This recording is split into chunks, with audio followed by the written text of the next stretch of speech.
Hello, my dear students. I, Professor Neetu Ghai, welcome you all in your own English class. So, I am Faculty of English in Defence Services Academy, and I am your mentor of English. So, as you all know me, and we have started the English syllabus for NDA exam. I have taught you the basics of parts of speech, and after that, I have started topic noun. In noun topic, I have taught you noun, types of noun, along with that genders of noun. The basic of noun we have done. Today I am going to start the most important part related to noun. And what is that? Some rules which will help you to find out the errors of noun in the examination paper. Now again the same strategy as I follow always. We will do some rules.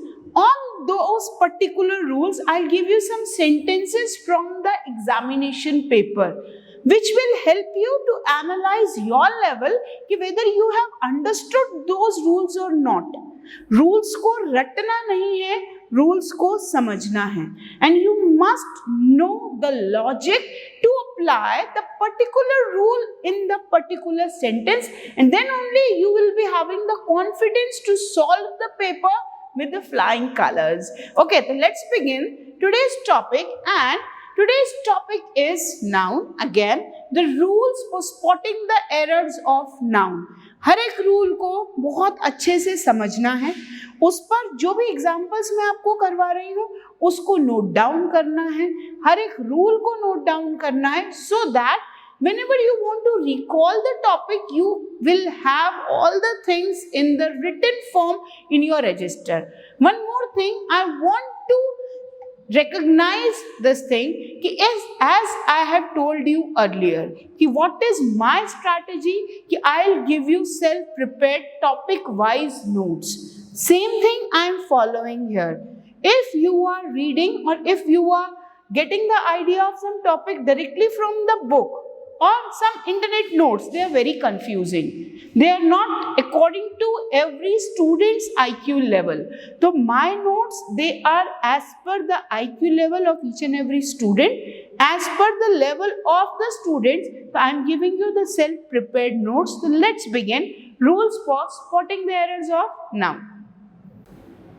So, rules for spotting the errors of noun में I have prepared some notes as per the level of the students. The language, the level, everything as per the students. No direct words from the textbook, no direct sentences from the textbook. Everything in the simplest form, in the easiest form. So, let's begin. Rules for spotting the errors of noun.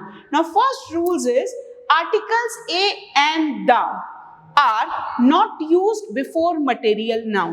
अब अगर मैं directly आपको noun के rules करा देती as all other coachings are doing, it must be very confusing, because अगर आपको पता ही नहीं है कि मटेरियल नाउन होता क्या है तो आपको उसके ऊपर रूल कैसे समझ में आएगा. That is the thing which makes us stand apart from other coachings. Other coachings में चाहे ऑनलाइन प्लेटफॉर्म हो, चाहे डिजिटल प्लेटफॉर्म हो, या आप किसी भी वेबसाइट पे सर्च करेंगे, they are directly giving you the rules, but no one is teaching the basic concept. The basic concept only helps the students to understand the rules based on that. ठीक है बच्चा. अब अगर मैंने ये rule लिखा है, the rule says कि आर्टिकल A and the, तीनों में से कोई भी आर्टिकल हो, चाहे वो एन हो, चाहे वो ए हो, चाहे वो द हो, ये कभी भी मटेरियल नाउन्स के पहले यूज नहीं होते हैं. मटेरियल नाउन्स के पहले यूज नहीं होते. अब इससे पहले आप ये देखिए मटेरियल नाउन होता क्या है. रिमेंबर हमने कल किया था या परसों किया था टाइप्स ऑफ नाउन में मटेरियल नाउन. मटेरियल नाउन वो नाउन होते हैं the things which are used to make further things. The material which is used to make further materials, that comes in the category of material nouns. For example, see, हमने कल ही किया है ये flour, iron, wood, plastic, gold, All these material comes in the category of material nouns. अब material nouns की अगर बात हो रही है, two rules for material nouns. Material nouns are never used in plurals. याद रखना, मटेरियल नाउन्स के पहले कभी भी आर्टिकल्स यूज नहीं होंगे, ना ए, ना एन, ना the. For example, a flower नहीं, एन फ्लावर नहीं, द फ्लावर नहीं, एन आयन नहीं, द आयन नहीं, द वुड नहीं, आ वुड नहीं, एन वुड नहीं, द प्लास्टिक नहीं, आ प्लास्टिक नहीं, द गोल्ड नहीं, आ गोल्ड नहीं. तो अगर ये बेसिक रूल समझ में आएंगे तो एग्जाम में सेंटेंसेस चुटकी बजाते ही हो जाएंगे. तो again I am recalling, material noun से रिलेटेड दो रूल्स अच्छे से याद रखना. मटेरियल नाउन्स का कभी भी प्लूरल फॉर्म यूज नहीं होता. Along with that, material nouns के पहले कभी भी आर्टिकल्स यूज नहीं होते हैं. Now coming back to my rule, the rule says articles a and the are not used before material noun. Material noun समझ में आ गए. See the sentence. अब आपको ये सेंटेंसेस दिए हैं, ये डायरेक्टली एग्जाम के सेंटेंसेस हैं. Now what is the error in this sentence? पढ़ो सेंटेंस को एंड आई एम श्योर आपको एरर समझ में आ रहा है. The leather is used in making shoes. अब यहाँ पर लेदर क्या है? लेदर नाउन है. कैसे समझ में आ रहा है हमें? सेंटेंस का जो सब्जेक्ट होता है, सेंटेंस का सब्जेक्ट हमेशा या तो नाउन होता है या प्रोनाउन होता है. And every sentence begins with subject. हमने बेसिक किया था सब्जेक्ट वर्ब ऑब्जेक्ट. ठीक है, तो leather is used in making shoes. ये वर्ब, मेकिंग और शूज अगेन ऑब्जेक्ट जो कि नाउन है. तो ऑब्जेक्ट की जगह पर भी नाउन यूज होता है.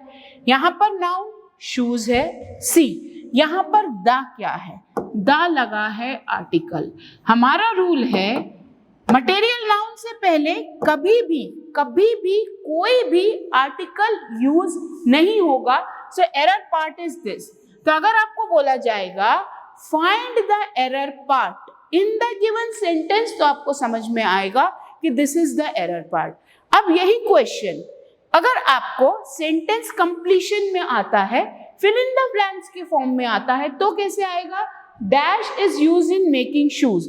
आपके पास चार ऑप्शन है, a leather, the leather, an leather, leather. तो अब आपको ये चूज करना है चारों में से बेस्ट ऑप्शन. तो क्या बेस्ट ऑप्शन है? The best option will be leather. Clear? और अब अगर यही क्वेश्चन आपको सेंटेंस इंप्रूवमेंट की कैटेगरी में आता है, तो अगेन आपको ये सेंटेंस देके ये वर्ड हाईलाइट कर देंगे और आपको बोला जाएगा whether this sentence needs an improvement. तो अगेन 4 ऑप्शंस रहेंगे, a leather, an leather, leather, no improvement. तो आपको पता है सही ऑप्शन क्या है? leather.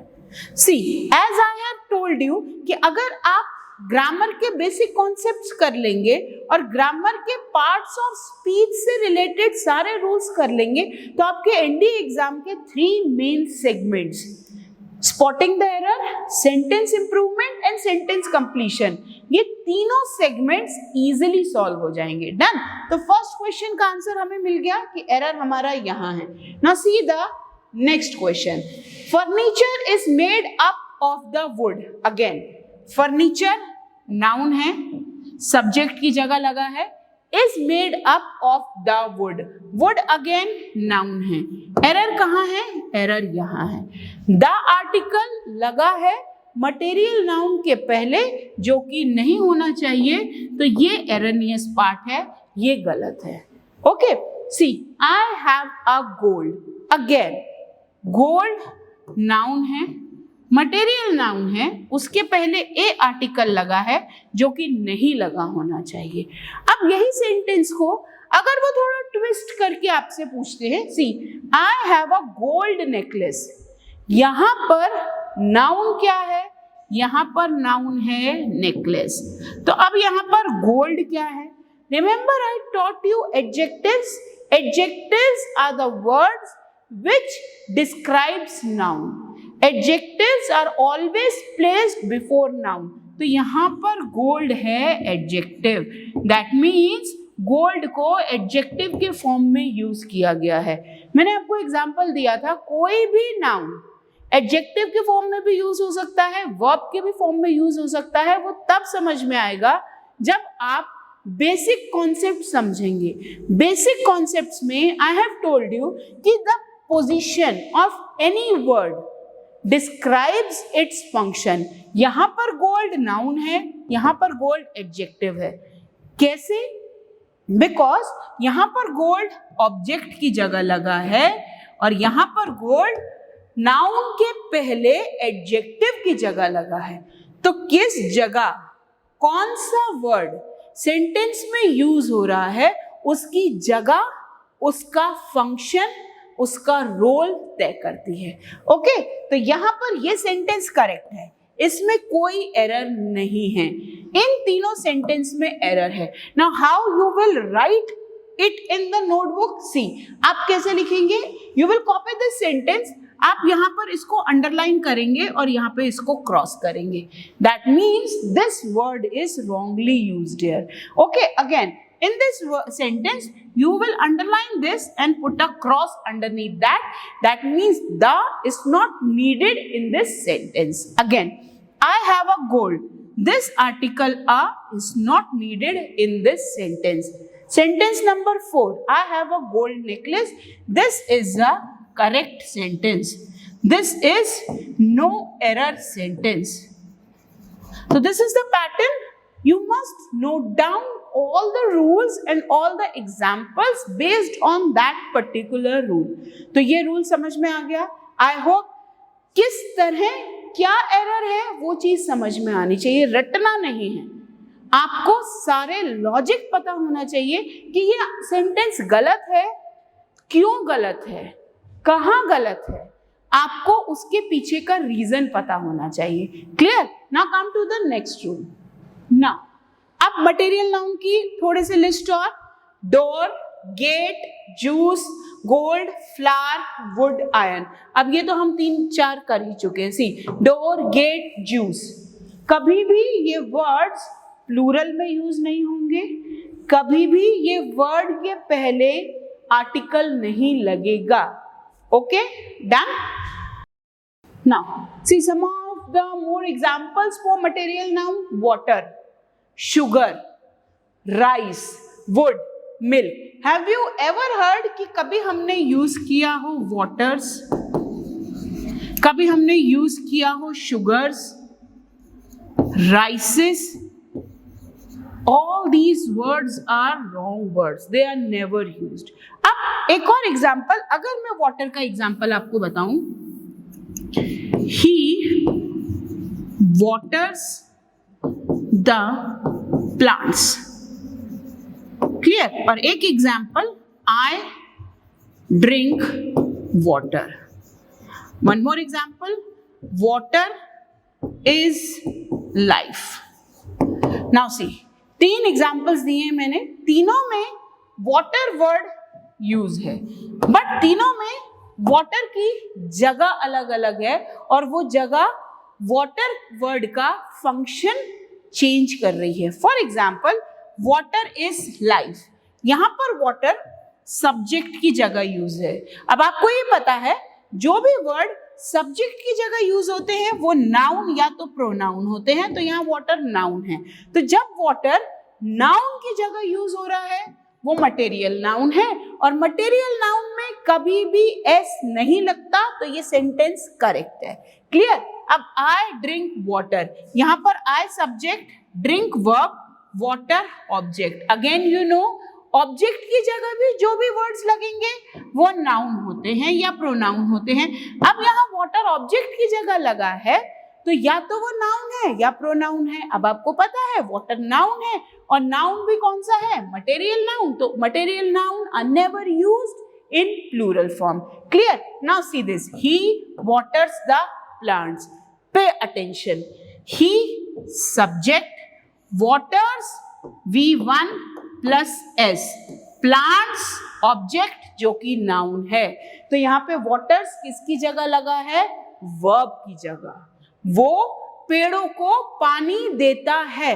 तो यहाँ पर जब वर्ब की जगह लगा है, सिंपल प्रेजेंट टेंस में हम V1 plus S यूज करते हैं सिंगुलर सब्जेक्ट के साथ, दैट इज व्हाई ये वर्ड करेक्ट है, क्योंकि यहां वाटर नाउन नहीं है, यहां वाटर वर्ब है.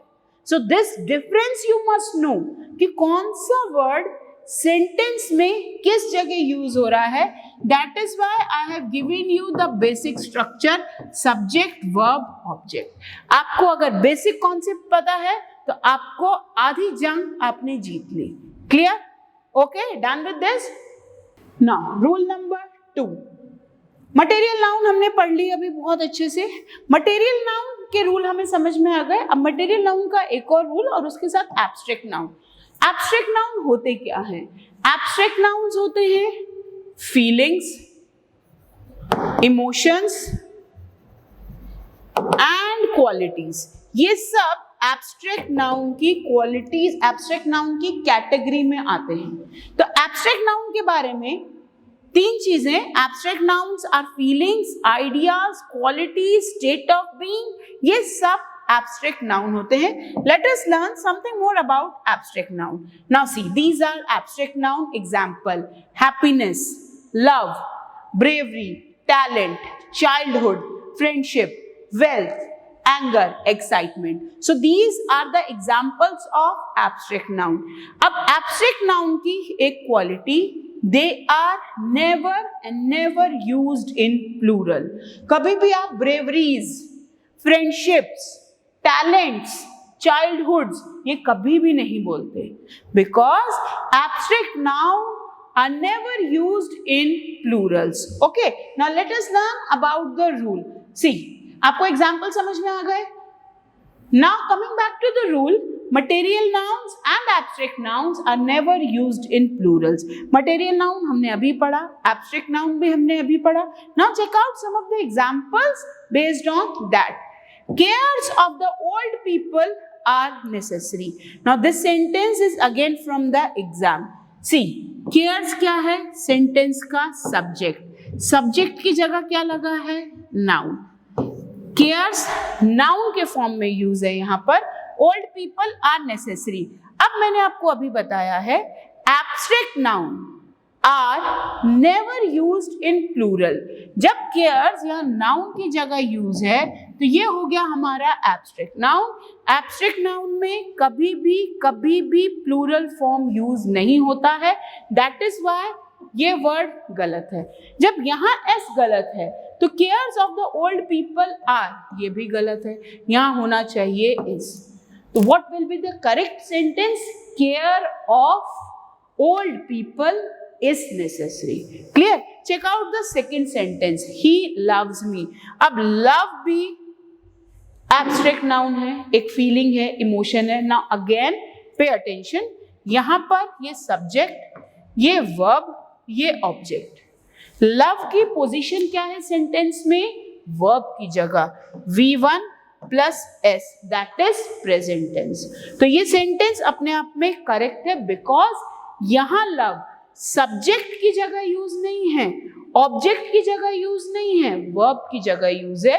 और वर्ब की जब जगह यूज होते हैं तो वर्ब के फॉर्म्स चेंज हो जाते हैं. Okay, now he has knowledge.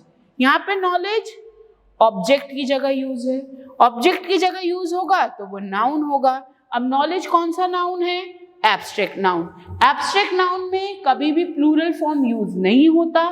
ऐसे ही इसीलिए ये सेंटेंस करेक्ट है. अब मटेरियल नाउन पे अगर हम कुछ सेंटेंस दे तो मटेरियल नाउन पे सेंटेंस कैसे होंगे? ये सारे एब्स्ट्रैक्ट नाउन पे थे. See, he eats rices in the dinner. Now what is the error in this? Rice material noun है, मटेरियल नाउन में प्लूरल यूज नहीं होता, तो yes part is error. See, I want milks. Milks is a wrong word because milk again material noun है और material noun में कभी भी प्लूरल फॉर्म यूज नहीं होता है. क्लियर? ना one more thing I want to tell you. अगर मैं बात कर रही हूं wood. What is wood? Wood means लकड़ी. हिंदी में वुड मीन्स लकड़ी। अब अगर मैंने यहां लिख दिया वुड के साथ एस, वुड्स, ना वुड कौन सा नाउन है? वुड है मटेरियल नाउन।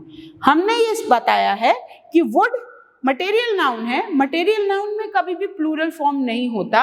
अब ये वुड सिंगुलर, ये वुड्स प्लूरल, तो क्या ये वुड्स गलत वर्ड है? नो, वुड्स का मीनिंग है फॉरेस्ट। पता था आपको? वुड्स का मीनिंग है फॉरेस्ट, जंगल। तो वुड्स, वुड का प्लूरल नहीं है, वुड्स का प्लूरल नहीं है, वुड्स का मीनिंग है जंगल या forest. Okay, he went into the forest to cut wood. Clear? He went into the woods to cut wood. दोनों ही सेंटेंस करेक्ट हैं। वो जंगल में गया लकड़ी काटने के लिए, he went into the woods to cut wood, ठीक है? he went into the forest to cut wood। दोनों ही सेंटेंस अपनी जगह करेक्ट है। ये रूल समझ में आ गया? We have seen a new combination of word, और ऐसे ही बहुत सारे नए नए words I'll be teaching you in my lecture। So students, we have done 2 rules today with the examples and with the sentences from the papers। अगर आपको इन rules में या इन सेंटेंसेस में कोई भी डाउट हो या कोई भी प्रॉब्लम हो, you can connect to me on my WhatsApp। Just don't forget to give your feedback on my videos and keep watching my videos। Okay, bye bye, bye bye। I'll have a surprise for you to say bye bye। Just keep watching। So students, today I'm going to teach you some funny ways to say bye bye। Bye bye को funny ways में कैसे करेंगे? Let's begin. तो you can say see you after a while crocodile. नहीं, once again, see you after a while crocodile. Now one more style to say good bye in a funny way, और वो कैसे? Meet you later alligator. Once again, meet you later alligator.